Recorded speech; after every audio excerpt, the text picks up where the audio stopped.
Welcome to People's Republic with Brianna Griffith. We bring you news and analysis from the front lines of the global struggle for social and economic justice. I'm your host, Brianna Griffith, and here's what's going down in your backyard and across the world.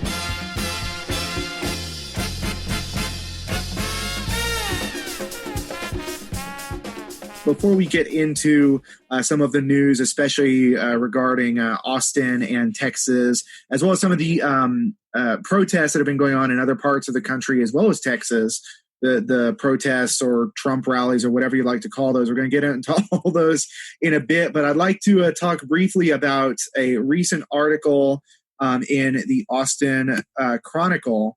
And that is an article titled Capitalism Has Failed Americans in This Crisis, written by Marina Roberts. We are joined by Marina Roberts now to talk about this and so much more. Thank you, Marina, for coming back on the show once again. Thanks so much for having me. It's good to be back on the show, Brianna. Yeah. It's been too long for sure. I hope you're doing well. Hope you're holding up.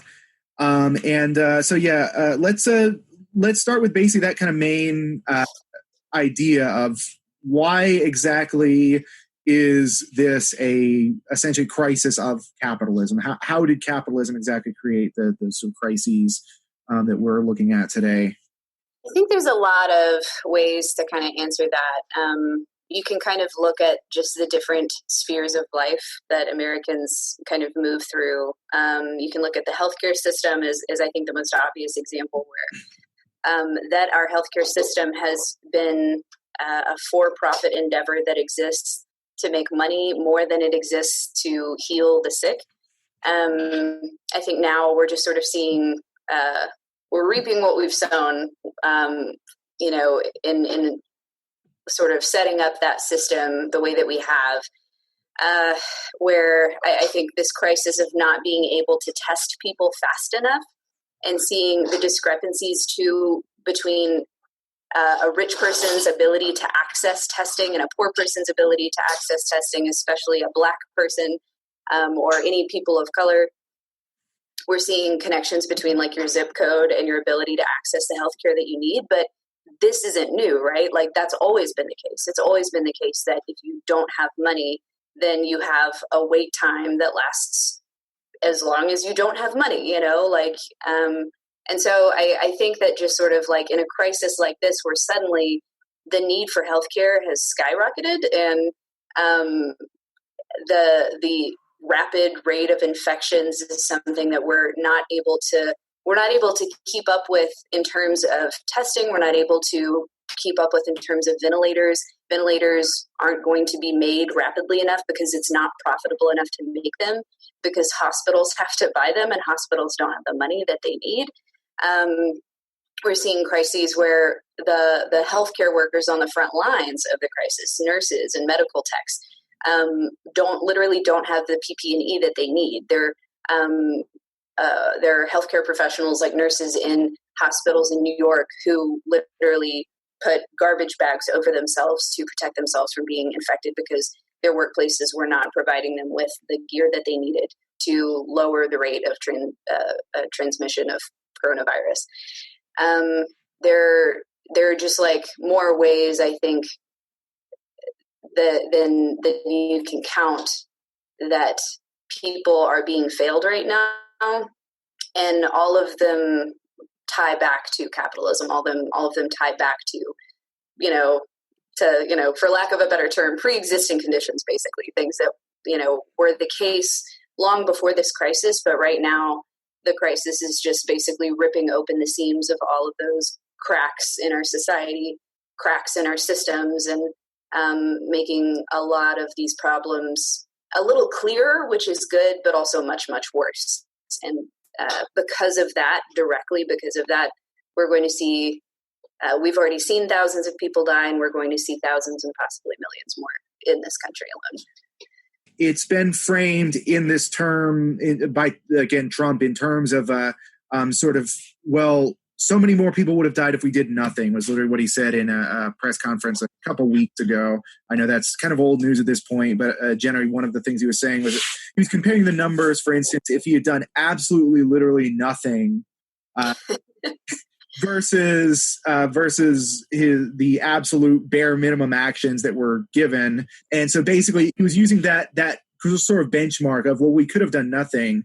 But the reality, we could have just shot people, and we didn't do that. So and it reveals, I think, just a complete abdication. First of all, it reveals a deep sort of contradiction in the way all of these institutions work. I mean, the fact that hospitals aren't buying, even today, are not buying the ventilators they need because they don't see it as a profitable long-term investment. Because they don't think they're going to be able to make their money back off ventilators. Even well into the crisis, have not been buying the equipment they need. There have still been the shortages because it hasn't been seen as profitable enough for any given company to make masks.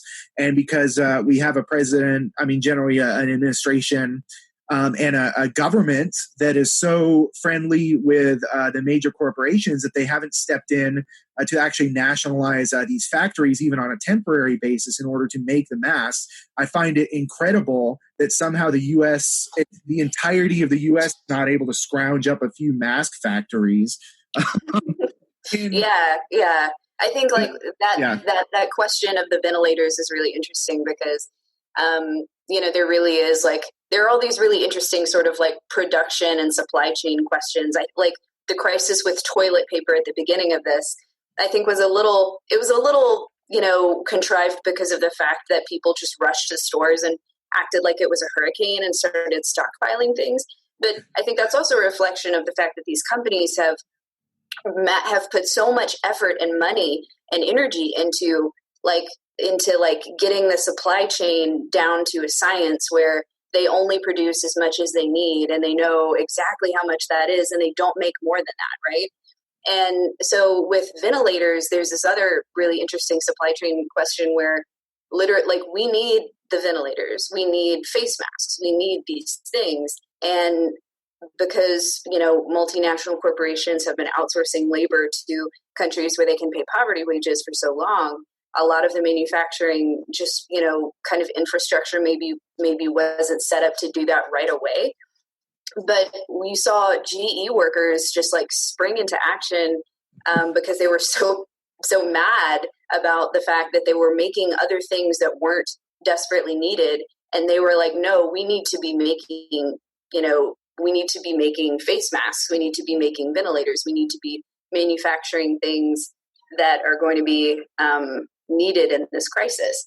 So I think it's interesting. I think, supply chain questions are really interesting. Manufacturing questions are really interesting here. But I think the most interesting question and an issue right now is that issue of labor, which as a socialist is something that is very central to my understanding of the world. And I think more and more people are starting to sort of piece things together and connect dots that maybe weren't connected before about how nothing is going to happen unless workers make it happen. And whenever workers don't get up and go do jobs every day, rich people suddenly don't have the ability to make money anymore. How does that work? I thought that they were the ones making jobs for us. I thought that they were the ones creating all the value. How is it that, whenever workers aren't getting up and going to work, the entire economy is I just think there's a lot of interesting, kind of realizations that people are having in this moment. Oh yeah, without a doubt, and I'm really looking forward to exploring kind of every one of these because we're not only entering, we not only have sort of the physical issues around COVID, around there being a pandemic right now, but it's also sparked an economic issues. Now, of course, COVID did not cause the economic downturn. It's going to get blamed for the economic downturn the same way that Apple got blamed for 2008. But ultimately, there's a recession every more or less 8 to 10 years or so. And then every usually 3 or 4 of those cycles, every 3 or 4 recessions, there's a major kind of economic shakeup, what we could call a depression or so, that essentially it wipes out the sort of the surplus capital or whatnot. It wipes out the problems with overproduction. I think capitalism is has a unique challenge or a unique problem, which is that somehow capitalism overproduces things. Now, of course, the things that are overproduced are never, it overproduces food, for instance, but those aren't distributed in such a fair way that people are ever able to really utilize those. We're seeing right now the problem with farms having to destroy their own crops, farmers destroying their own crops because we have this overproduction problem, but there's a problem with it can't be sold for profit, and therefore it's more seen as more profitable or better for whatever sectors of society to destroy their own food rather than give it away. Even those who are trying to give it away can't even give some of the food away because there's only so much fresh produce or whatnot. But if our economy and our politics were organized in such a way, our distribution systems, our industries and whatnot, were organized centrally in such a way that we could look actually at how much it is of a given thing we need, how much it is of a given thing we have, how much we have the capacity to produce, and at what price, at what kind of fair price for everybody. This overproduction would not be a problem with a centralized planning system. We would not have some people scrounging for food while others, while again, food crops are being destroyed in the fields or whatnot. It's such an absurd. These are such absurd problems to have. But again, it's not. It's not COVID that's causing this, despite some of the Trump ralliers. Kind of insistence that everything has to do with COVID and the government. It's just the nature of this system, but this is a system that just kind of has to naturally be for all time at all. It's tough, right? Because right now everybody's just sort of face down in the COVID crisis. And honestly, I think many of us are just trying to survive, right? Many of us are trying to figure out what our next move is. So many people, millions of people have lost their jobs as, in the last month and a half. And so people are trying to figure out what our next move is. How am I going to pay rent next month? There's a lot of very, very, important housing questions that are a part of this too. But I think, to the extent that we are able to, as a society and as a country, take a step back and look at the big picture, look at this crisis more broadly. My hope is that people will see what you're talking about and will understand that what we're doing, our economy is fundamentally unstable. It is fundamentally, a thing where these cycles of recession and depression and collapse are going to continue to happen over and over again. And with the stimulus package that was just passed, the one that provided people the cool books, the government stimulus checks and everything. With that, it was one of the biggest corporate bailouts in American history, And so what we're going to see as a result of this particular downturn is what we see. Well, I don't know. In fairness, it's what we see with all of them, right? It's going to be a greater consolidation of capital in the hands of fewer and fewer people. And I think about that in terms of, you will never hear me being the person I feel really bad for landlords in this case, but in the case of housing, right? Because of the fact that we're not talking about investing in public housing. We're not talking about, converting housing, or apartment complexes into worker-owned or, tenant-owned co-ops or community land trusts or that sort of thing. The things that we're talking about are just people going out of business and then getting bought up by bigger corporations that are, corporate landlords that are able to withstand the crisis. So even there in our housing, you're going to see inevitably a greater consolidation of real estate in the hands of fewer and fewer corporate landlords.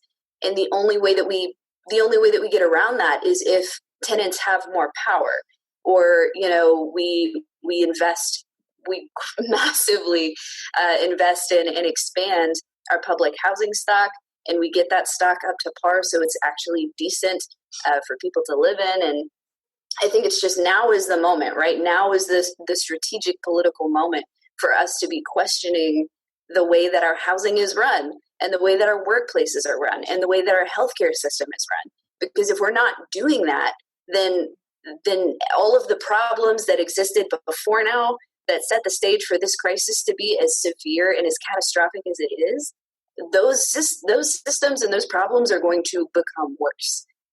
Like we have to be the wedge. We have to get in, into this fight as it's unfolding and demand more democracy in our lives, in our workplaces, in our homes, and, as out there as it may seem, in our government as well. People are in such immediate crisis. People are in such immediate sort of material need. Those who are least materially equipped to solve things or to I guess, provide long-term, that is to say, like the working people, the poor people, the ones stepping up to provide what mutual aid they can for their neighbors, for people experiencing homelessness, and for the most vulnerable, at the same time that many of the entities that really do have the money or the power or whatever the case is within our society, those who do have that level of material wealth to be able to make a serious impact have basically pieced out. And the people sort of at the quote unquote top of the capitalist food chain here have basically pieced out, so that in many instances, we're actually seeing workers coming very close to running things themselves. I've seen this in a lot of spheres where it's basically like, the management of this or that place just pieces out, says, we're not going to bother with this. And in the absence of management, workers take over the thing, and say, well, what were you doing for us anyway, other than collecting paycheck? What it's a beautiful thing. Yeah. It's still a long way to go. This isn't something that happens entirely spontaneously. The kind of outpouring of kind of rage and injustice is something that happens spontaneously, but the need to be organized in anticipation of that is absolutely vital. We've seen historical moments, like we've seen spontaneous uprisings such as Occupy Wall Street, Black Lives Matter, but without, I think, a centralized sort of working class leadership that is really drawn from the ranks of the workers, of the oppressed. Without that level of coordination, it could very well just continue to get worse. Like there's no inevitability here that people will just rise up spontaneously and solve the problems. Absolutely. I think it requires people to be organized right now for sure. I was just going to say, I think that there's the part of why this is such a strategic moment for organizers is just this sort of, I guess it's just the fact that for not just the first time ever, but certainly for the first time in a long time, it seems like workers en masse are more afraid of something else than they are of their bosses, of the power that their bosses have over them. And so right now, workers basically are kind of faced with, in certain extreme cases, workers are faced with a choice between organizing or death, right? It's organizing or risking getting a virus that you could take home to your elderly parents and killing them. It's organizing so that you get hazard pay for the work that you're doing, getting up and going to a job on the front lines where you are taking on enormous personal risk every single day. In some cases so that other people can get their groceries, in other cases so that people can get medications that they need, or, as a medical professional so that you can heal the people who have got this horrible illness. And so it's sort of like a lot of people don't necessarily know what to do with that. People are mad enough to act, mad enough to organize. And I think there's this critical realization that a lot of people could be having in this moment, many already are, that we deserve more. And that's it, right? Once people are like, you know what, I do deserve more, then that's the starting gun, right? You can take that and you can sort of channel it in the right direction and, rally more people, mobilize more people around that feeling, around that sense of indignation and anger and injustice, and turn it into something. But I think, to your point, that doesn't come out of nowhere, and you really have to sort of be pulling people into the labor movement, and pulling people into organizing. And that's tough, right? That's a big challenge. There's a project that DSA and UE, which is one of the an electrical workers union, and there are many other industries that they organize with, but a partnership between DSA and UE to basically we have an intake form. You can Google it and find it. And if you're a worker in a bad situation, you fill out this intake form, and then one of our experienced labor organizers, either in DSA or in UE, will just call you up on the phone and talk to you, talk you through, listen to understand what your situation is, what your problems are at work, understand what you want to see happen, what you need, what your needs are as a worker, and then talk through, some strategic strategies that you can use to start organizing in your workplace. And I think that more projects like that that are kind of harnessing this energy, I think there's a real potential there to create more mass organization of workers than we've seen in this country for the last, many, many, many decades. In our last few minutes or so, I'd like to get into a couple other news items. I think it's important to kind of touch on other things so that people know what's going on in their communities when they might feel so isolated. One thing I'd like to hit on real quick is that that basically a report was just released, a third-party probe by sort of this city manager, Spencer Cronk. The investigator on this was a San Antonio investigator named Lisa Tatum, has confirmed that a culture of racism and sexism permeates Austin Police Department. No way. Shocking. No way. I can't believe it. So for those of you who might not have been following this particular round of APD nonsense, it was instigated in response to anonymous complaints against Police Chief Brian Manley, as well as former Assistant Chief Justin Newsom, who was promptly let go from the department. Manley still remains. Newsom was alleged to have used severely racist language, I believe describing not just other Austin police officials, but also public figures. And in addition, the Austin Police Department Chief of Staff Troy Gay was alleged to have sought conversion therapy for a family member. That's gay conversion therapy, horrifying thing to still exist.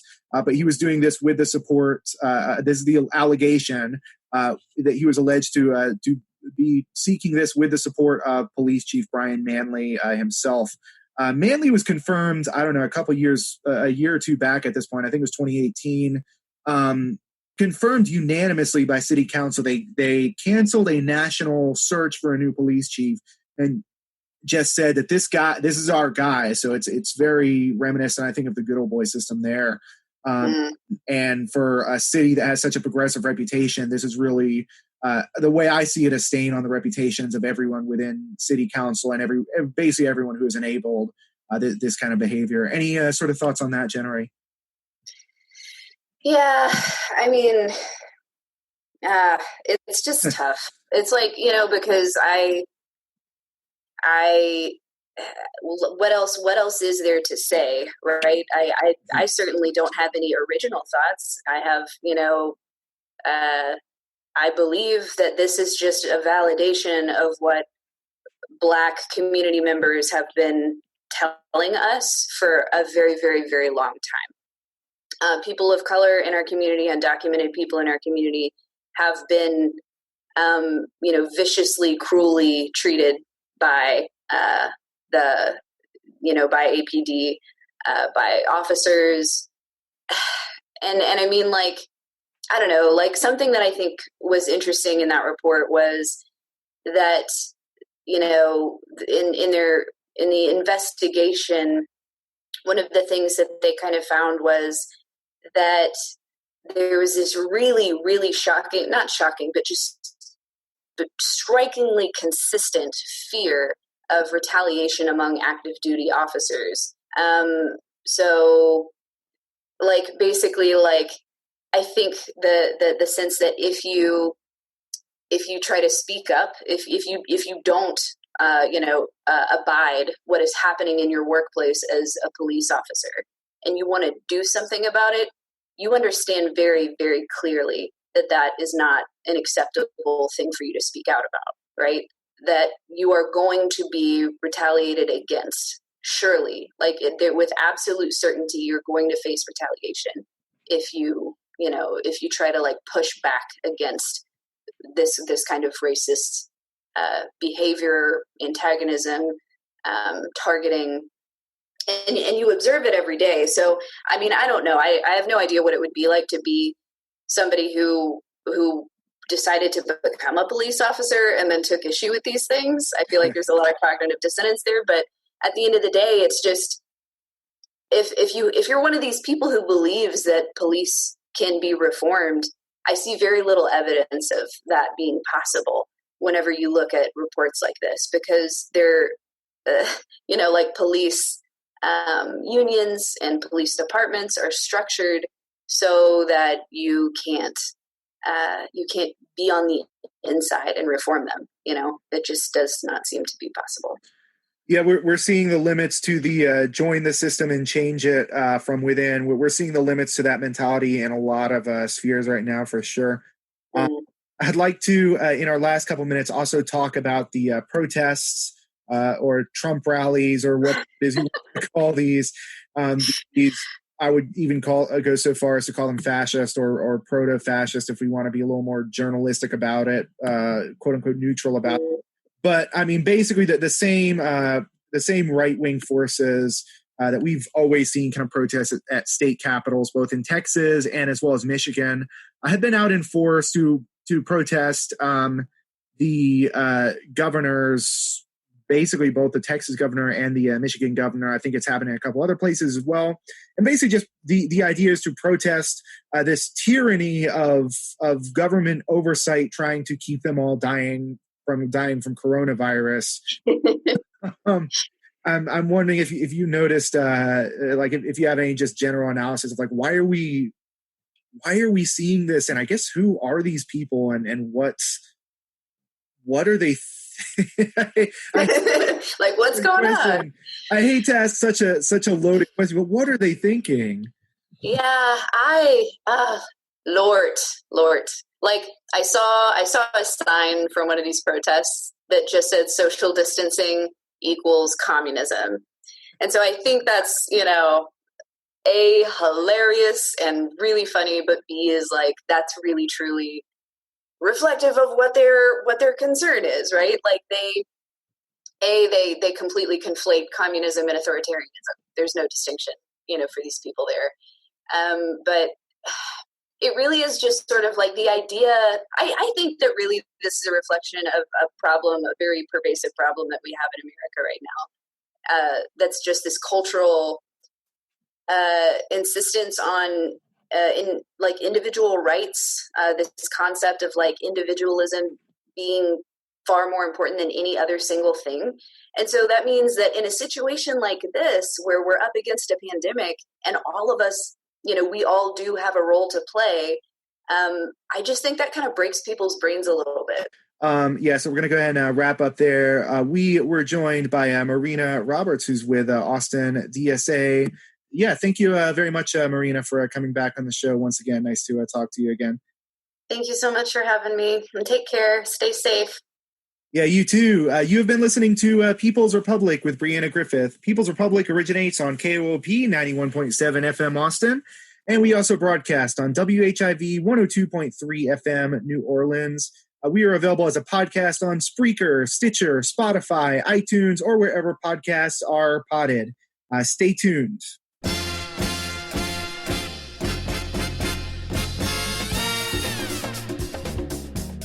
And for our next segment, we are going to be talking about sort of especially the structural and systemic kind of issues that have led to really systemic inequality in regard to like access to health services in particular, but also just general social services. Austin, just generally the Austin area, Travis County, most of Texas, most of the country has faced such kind of structural inequality in the way that different institutions, municipal and countywide institutions have responded to COVID, providing certain segments of the population with certain levels of support and basically abandoning other segments of other populations. So one of the areas that has been, I think, most really abandoned and neglected rather in all of this has been the Del Valle area. So we're going to be talking about kind of the issues that led to that, the problems with kind of the lack of services in Del Valle, and so much more in the next half hour. To talk about all this, we are joined now by Richard Franklin, who's the president of Youth Unlimited, as well as a former school board member of Del Valle ISD. Thank you very much, Richard, for coming on. Hey, thanks for having me.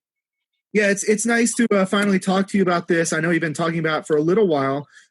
So when COVID first hit, I know, like, I want to make it clear that it's very hard to plan for something like this, especially at the municipal level. But there was so much more that could have been done, and the truth is that so many of the structures that were in place, especially the kind of nonprofits and municipal services that are supposed to be really functioning most in times of crisis, actually kind of abandoned ship in a lot of ways. So Del Valle had finally, after years and years and years of fighting for basically a health clinic that was available to that community, when COVID hit, that health clinic basically closed up shop for a long time, and it was a fight to get that clinic back when it was most needed. I'm wondering if you can kind of talk just generally about sort of this struggle, like basically what is that happened in Del Valle?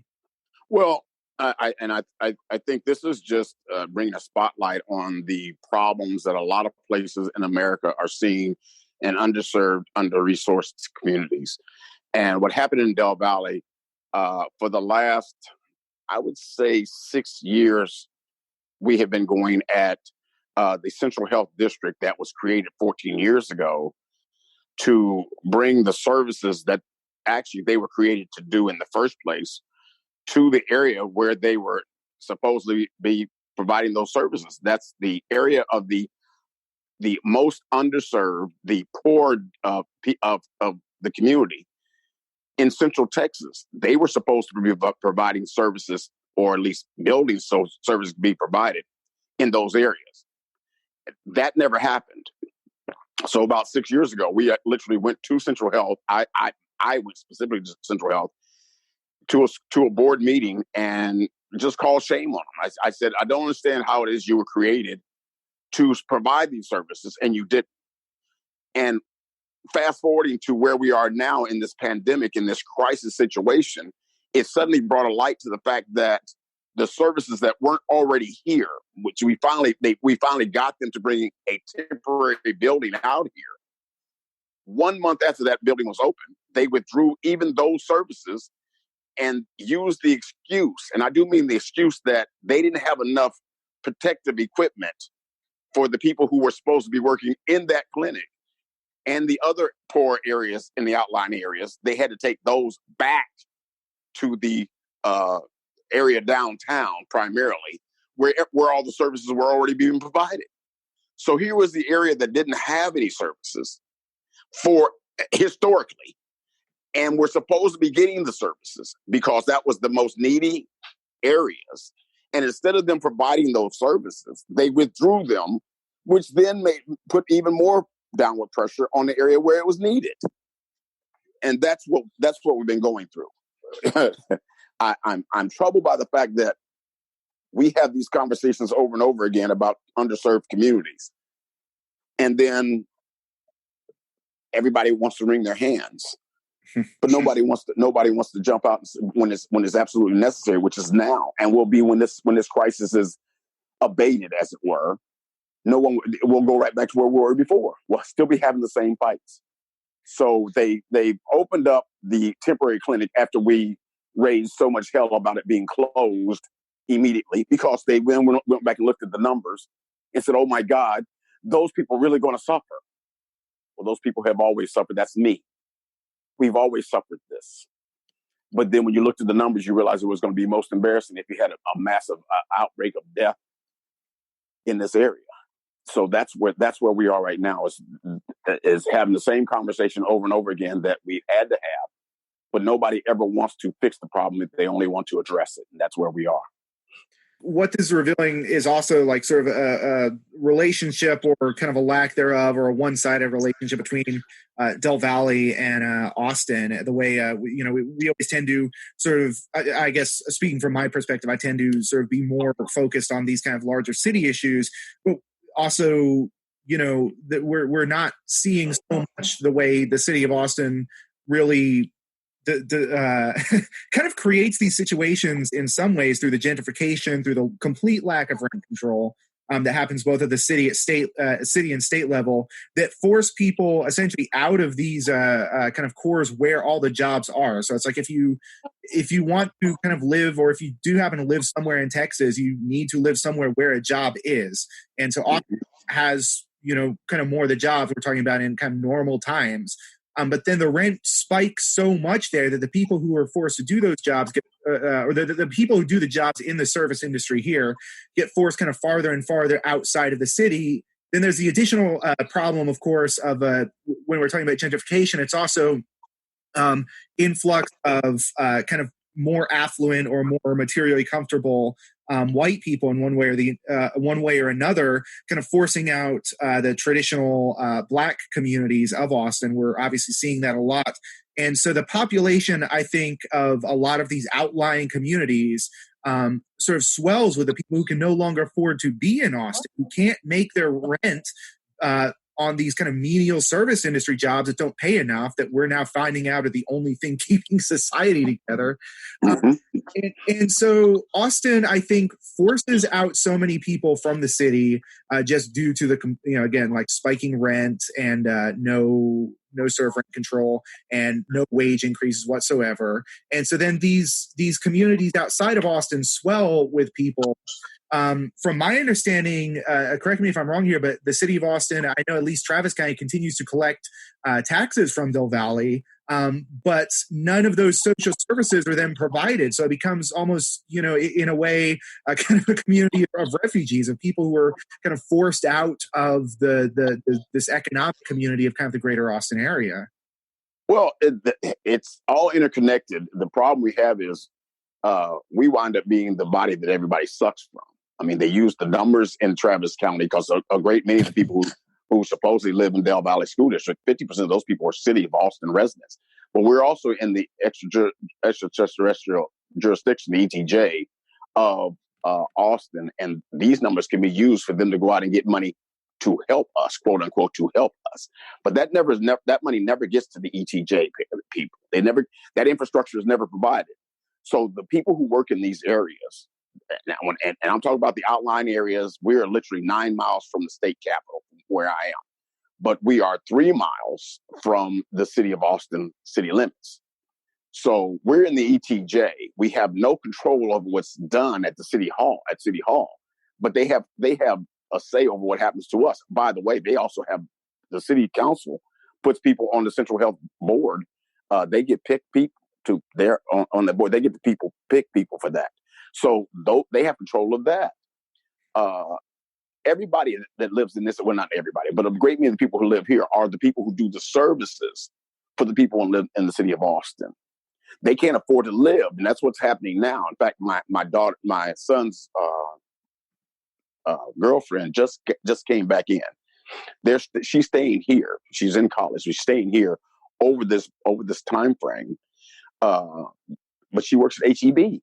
She's saving up money to go back to college next year. But she has to go to work at HEB, and she's staying out here. So she's putting her life and my life. We have a protocol for her to come back in, to go work every day at HEB to provide services to people who don't live out here, who don't stay out here. But they're the ones who are now they're paying them a premium to doing these jobs.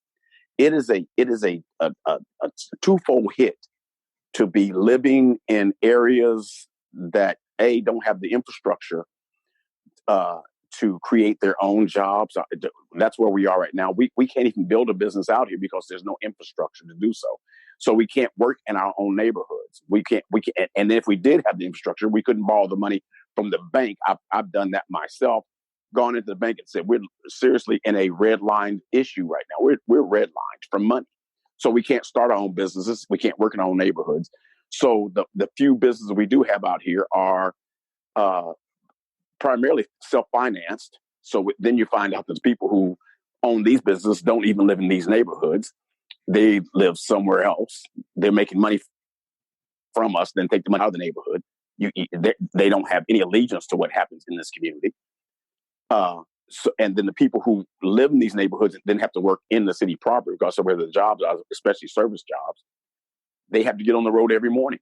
So you pay the penalty for having to travel back and forth. There is no mass transit in this neighborhood. There's one bus that runs into Del Valle, runs out to the high school. That bus was designed specifically to take people to ACC, which is not in Del Valle either. We pay ACC taxes. The Austin Community College, we pay their taxes. There's no ACC in all of Del Valle. And I need to understand the scope of this. Del Valle is 172 square miles, 2/3 of the city of Austin proper size in size. But we have one bus that runs up the middle of Del Valle, and it only goes to the high school, and was designed to take kids back to a community college that doesn't exist in Del Valle, that we pay over $3 million a year in taxes for. So we don't get those services either. And we have primarily the kids who go to ACC. More kids from Del Valle go to ACC than any other district. That's what's happening. So it's a pile-on effect of not having the goods and services you need in your community, having to drive to the goods and services you need to exist, and driving to those businesses to do work for people themselves who won't do those jobs. We're an immigrant community. We have a high population of immigrants who are moving out here. And my problem was the census right now is going to be a real issue, because A, they don't have the means to get on the internet, which is the way it's being done this year, to make sure they're counted. And then B, you have an immigrant population out here that doesn't want to be counted. So then you have the downward pressure of that on top of it. So it's pile-on effect of not having health care, not having infrastructure for businesses, not having businesses here that people can go to work in. And having been a school board member, I can tell you, the school board itself takes on way more of the burden of taking care of this community than anybody else. The government entities don't care other than the school board, because they don't count the fact that the people out here don't vote in high enough numbers to make a difference to them. So you have county commissioners who don't care. They give nice speeches and say things, but literally, if they were going to do something, the county commissioners could have done something years ago about what's happening out here. There's been monies available. Again, they don't put the monies out here. The money always goes back into where the most population that votes in the city proper. That's where they put their efforts. You have city council members who also represent these areas. They don't care, because, again, we don't have the highest enough numbers to change the outcomes for the election. So you don't have anybody representing them, fighting for them, advocating for them. So you have the school board is looking like saying, we've got to take care of it because we have to perform, because we've got the kids here every day. And that's what's really happening. If you look at the numbers of how many meals have been provided out here, I provided meals out here when I realized that the kids out here over breaks weren't being fed. And that's what's happening now. We're literally feeding out of probably 9,000 kids who get meals almost daily. They're feeding 55, 60,000 meals a week. And again, we're having to have people volunteer to do that. It's a pile-on effect that is, it's debilitating. It's disheartening. It is depressing sometimes. And if it were not for the fact that I've had this warrior spirit all my life and realize I can't give up till they throw dirt in my face and then somebody else has to pick up the torch, there would be dire consequences. I don't think people understand how bad it was. But at one point in time, our kids were going to jail to eat over the breaks. We wonder why they were getting in trouble right before the breaks. It's like spring break and winter break. And literally, I come to talk to some kids one day, said they're going because they don't get to eat for 2 weeks. And that's why they're going to jail. And I started feeding kids. I had cancer. I was still feeding kids over the winter break because I can't have that. I can't have my children starving. And society doesn't see us, so therefore it doesn't care. And these stories, when you hear them, they go, "Oh my God!" But I don't need "Oh my God." I just need you to allow for the infrastructure, force the people who are supposedly that you say you're going to hold accountable, hold them accountable to the things that actually matter. I look at coalitions in the city of Austin. I look at these organizations that say they fight. I don't ever see them fighting for the least served. I don't see Sierra Club, ACLU, NAACP, Justice Coalitions, Peace this, Water that. I don't see anybody in these communities fighting from bottom up. I see them going to the middle. I see them going to where they're being seen every day. But I don't see them here. I don't see them out here where the poor people literally are surviving, hanging on by a thread, dying where they're not seen, mental health issues on a whole nother level, because when you cause people to live in trauma all the time and then wonder why you have that dramatic situation. And here's the sad part. People who are now moving out here are not even aware of these problems till they get here. And then they get here and go, oh my God, I didn't know, I've got to get involved. I said, but you didn't understand it. Before you get involved, talk to the people who have already been fighting the fight, because you're going to do something that you were not aware that A, that fight's already been fought and you're fighting it the wrong way. Or B, you're going to do something that's going to be detrimental to the process. For example, several years ago, they said, right after Donald Trump got elected, we had the sheriff jump up and down about the fact that she wasn't going to do what she was told to do by Donald Trump, and that was going to be a thing, blah, blah, blah.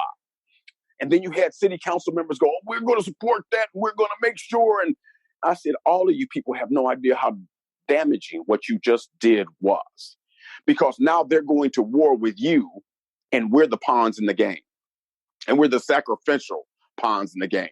Because the first thing that they did was come out to my community where the immigrant kids already live, where the immigrant parents were taking their kids to a school district. And now you're arresting by people who are, by the way, living under the radar, trying to survive and provide good lives for themselves. But instead of you asking, before you did something, you did the political thing, but you didn't do the right thing. And everybody in Austin was applauding that nonsense, where my kids had parents who were being deported en masse after that, because they were lining up.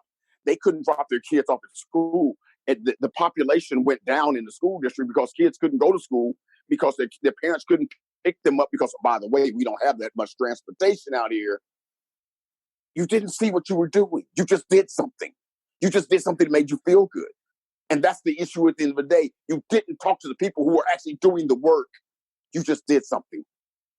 Yeah. And I haven't forgotten Sally, and I haven't forgotten Greg and all that nonsense. But I haven't forgotten any of it, because I'm seriously going to be on some of these meetings and say, you're too stupid to understand what you're doing, because you go headlong in these conversations. You're not helping us at all. And the people you say you're trying to help are the people you're hurting the most. Yeah, I think that, I mean, there's certainly a lot that I absolutely agree with. And I think the biggest thing that really needs to be pointed out right now is if you're gonna take kind of this progressive stance of, we're gonna resist this, we're gonna resist that, we're gonna make this change, we're gonna make that change, you have to have the political willpower, and you have to have the kind of grassroots organizations to actually fight for that thing, whatever the thing is. I think the most recent example we've seen here in Austin, where the show originates, would be kind of the fight around the Homes Not Handcuffs campaign and whatnot. Like this to basically like decriminalize certain symptoms of homelessness, to allow for homeless people to be easier, to have kind of an easier life, generally day-to-day life, somewhat. Mm-hmm. It was sort of tepid. It was watered down, but I'm like, oh, okay, let's go with this. Let's see what it does.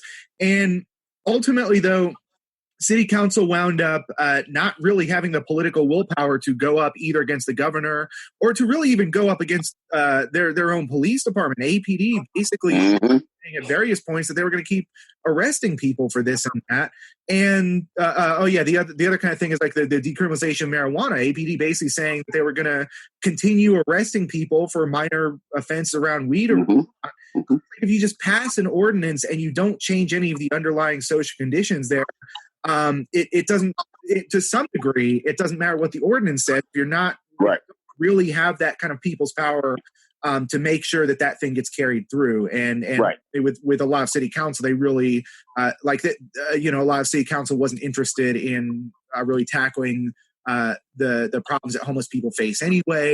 And I've got to tell you this. When I see politicians, and I do mean politicians, who say one thing but aren't willing to. And if you have to sacrifice yourself to make a difference in people's lives, then you're full of shit. Let's get realistic. If you pulled the city manager and said, "City manager, let me make you understand something. I need to make this happen. This has to happen because it's affecting people's lives in a way that is untenable to me. And if you won't do this, I'm going to throw myself on the fire. I'm going to throw myself on the funeral fire for this one. You need to understand what's going to happen here if you don't do this. I'm going to call it pressure. I'm going to go to war with everybody that's against this, including my other members on the city council. I don't care. This is the right thing to do for people. And if I lose the election over it, so be it. But at the end of the day, you're going to know I stood for people. I stood for something that changed the lives of people who needed their lives changed. If you're not willing to do that, then why in the hell did you get elected in the first place? You got elected for you and not for us. That's the bottom line. And I'm so tired of the politicians doing. You should have pulled the city manager in and say, dude, bruh, if you don't do it, I'm going to hang you out to dry in every way, shape, or form. I'm going to ride your coat.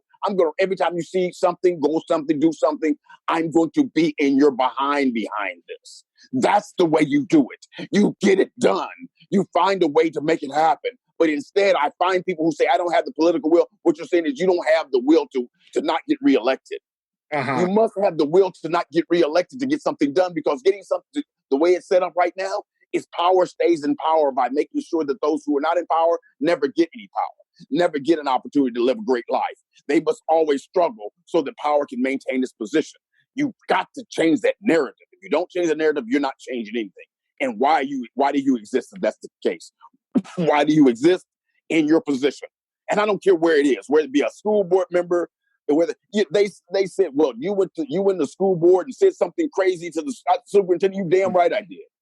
Because when I tell you this must change or I'm going to ride your ass, and you go, well, just whatever. I mean, go back and see what I did and what happened.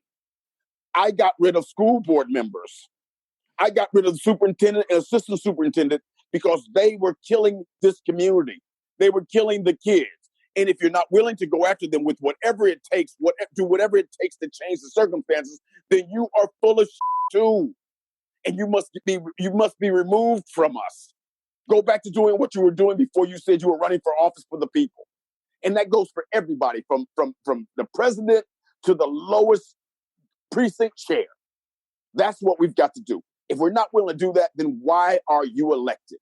Like on that sort of note, it's like, it's not just electing people when we're talking about political change. I think this is always just a theme on my show. It's something I talk about when I'm organizing too. Is like, it's not just about kind of electing the people. If you start from this mentality that you quote unquote elect the right people and can change a system that way, you're setting yourself up to fail, because ultimately, like, the state exists. I mean, if we want to get to a little bit of political theory, like the state exists to manage those contradictions within society. And if you don't change the fundamental power relations of society, if you don't change the amount of kind of organized power that like the working class has versus the kind of ruling establishment, like you're not going to see any changes coming from the state, broadly speaking. Like the state, city, federal levels, like the government's still going to operate the same way as long as those with the power still have the level of power they have, and those who are working, as long as they don't fear us, basically, as long as they don't really like fear the consequences of wronging us, they're still going to operate in the same way, and the state's going to still operate in the same way, and Austin Police Department and the other police departments are still going to operate the same way. Like we, on our kind of tangential note, we just saw the release of a study showing that, hey, APD is permeated with racism, and it's like it's no shock to anybody. I've seen like half a dozen of these studies, and they all say the same thing. It's like, well, and have been for years. How many more studies? We did a study in 2011, 2013. The Department of Justice came down and looked into it. I said, here's the funny part. When the Department of Justice came out with that in 2013, we had a black city manager. You had a black city manager who oversaw the police department. If you have a black city manager, then what does it matter that I have a black city manager who's not willing to change the system that's crushing his own people? It doesn't matter if you have a Mexican in charge and Mexicans are getting killed. The Mexican in charge doesn't do anything because he's worried about keeping his job. Guess what? If you're there, then obviously you have talents and skills above and beyond. Move on. But if you're not willing to change the system that you're in, that you're now in charge of, then why in the hell are you there? And you need to know this. I ran for county commissioner. I made people promise to be like, you're too angry. You damn right I'm angry. And if you're not angry, then you're the problem, not me. But they said, you can't tell people that you're angry. I said, I'm angry for people out here who are suffering. And it's most of us. And if you put me in the office, you give me 4 years and I'll show you how this is supposed to be done. That's what I said then. That's what I meant. If you let me in, just give me 4 years. I'm not running again in 4 years, but I will serve another 4 years. I'm not running again in 4 years because if I don't do what I said I was going to do, then I don't need to be here for another 4 years. But I do what I said I'm going to do. Watch what I do. I'm going to change the circumstances of the community that I'm supposed to be serving. I'm going to fight like hell. You're going to see me on television every damn day doing something crazy. They said, oh my God, what he's doing is crazy. I said, no, this is what should have been done. If you got to go down and cut a chain directly yourself, I will go to jail for you. I will break the law because the law ain't necessarily right. And if I got to go to jail to show you that law is incorrect, that's what I will do. That's what you have to do. Because at some point in time, we got to realize that even the laws have been put in place, have been put there to make sure that people don't get power. That's what's happening. You can couch it any way you want to. But the problem we have is people aren't willing to take it upon themselves to change it when they have an opportunity to, because they think they owe their allegiance to the system that they're now serving. And I say the system's supposed to serve the people. We were joined for this episode by Richard Franklin, who's the president of Youth Unlimited, as well as a former school board member of Del Valle ISD, and also does all sorts of community organizing work around Del Valle and around so many other kind of social issues in Travis County. Thank you very much, Richard, for coming on the show, and looking forward to having you again. Hey, thank you. That's all we have for this week. You have been listening to People's Republic with Brianna Griffith. People's Republic originates in Austin, Texas, and is also available as a podcast on Spotify, Spreaker, Stitcher, iTunes, or wherever podcasts are podded. You can also find us on Facebook and Twitter at People's Radio ATX for more news and analysis. We are out of here.